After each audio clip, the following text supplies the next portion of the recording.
the 30 million Nigerian voters that have always voted in elections in Nigeria since 1999, 30 million of them, that's the maximum we have had.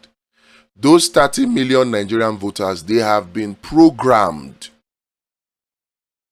They have been programmed to conform to the system of rigging in elections in Nigeria. So any serious opposition must not focus on these 30 million Nigerians, but rather on the 60 million Nigerians that don't come out to vote. If you don't do it, your tickets that you are battling to get, and you are neglecting the weightier matters of election, that ticket will become useless. 30 million Nigerian voters. It's a problem and you must deal with it. You see, many of you are focused on one type of rigging, and that is results manipulation. And that is why you are pursuing electoral reform. And it's understandable. The key element in the electoral reforms that you are pursuing, what is it? What is that key element? Real-time electronic results transmission from the polling unit straight to the website of INEC, so that Nigerians will be seeing the results in real time. That is the key thing, Abi, is it not?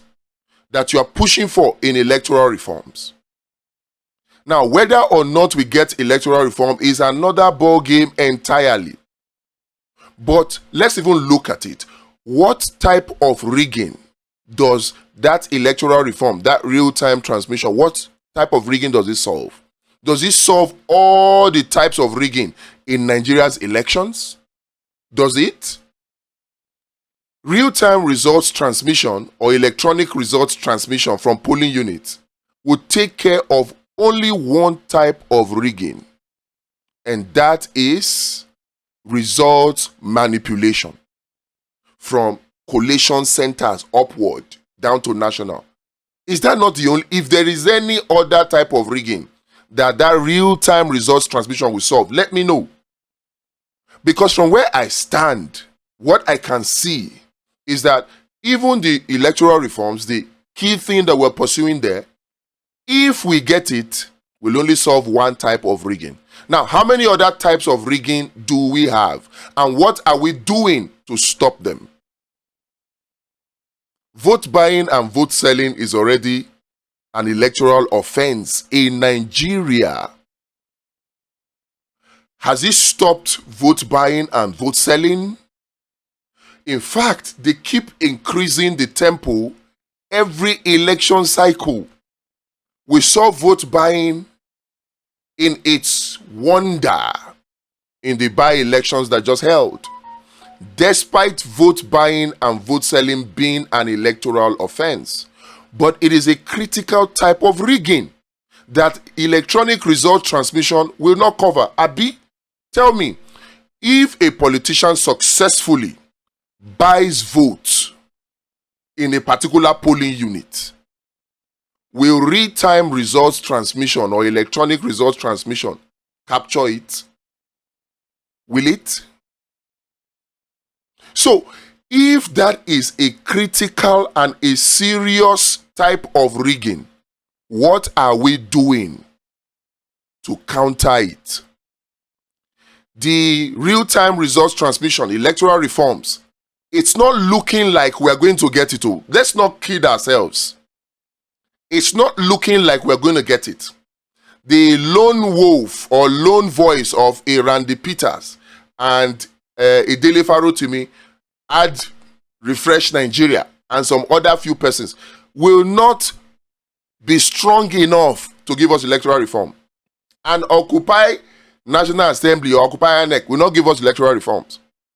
It is only when critical voices in Nigeria join in the electoral reform campaign that we will seem to increase our chance. Small,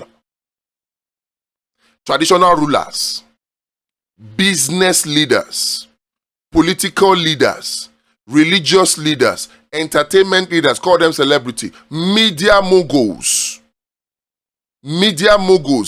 big media owners, leaders, education leaders, this critical sector of the Nigerian society, how much of them have we been able to get to speak in favor of, to pull their weight behind electoral reforms?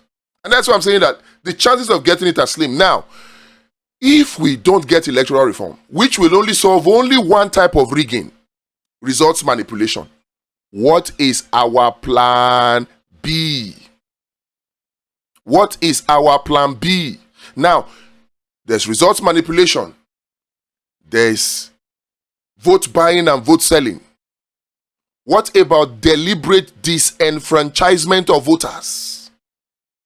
Where a voter will go to his polling unit on election day, the same polling unit where he has voted before, without asking INEC to change polling units. They will just get to the polling unit on election day, check the voters list or voters register that is pasted on that polling unit, and their names will not be there. This happened in 2023. Nobody spoke against it.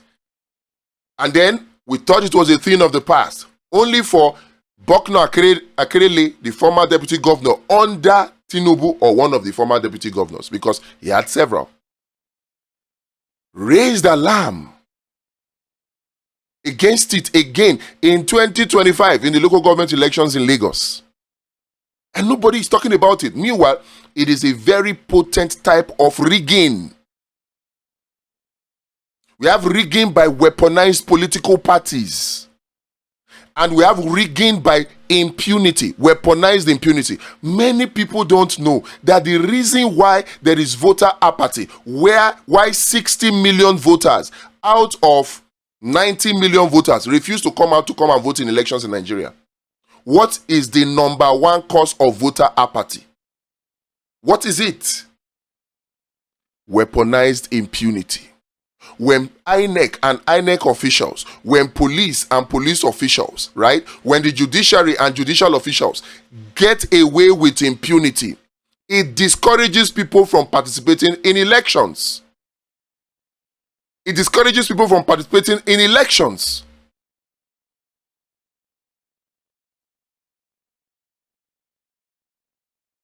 And that gives rise to voter apathy. That is a type of rigging. So if we are serious about stopping vote rigging in Nigeria, what we need to do is to stop all this type of rigging. The 30 million Nigerians that are always coming out to come and vote, they are the ones that have been primed, they have been programmed, they have been conditioned to be vote sellers. So your campaign against vote buying should not be after the head has been cut off. What are you doing to stop vote buying in 2027? Where are the campaigns? So that's why I'm saying that the 30 million Nigerians should not be the focus of any serious opposition. It should be how to bring the 60 million Nigerians out. And that can only happen when you take care of all type of rigging, not just results manipulation. We have the solutions if you're interested.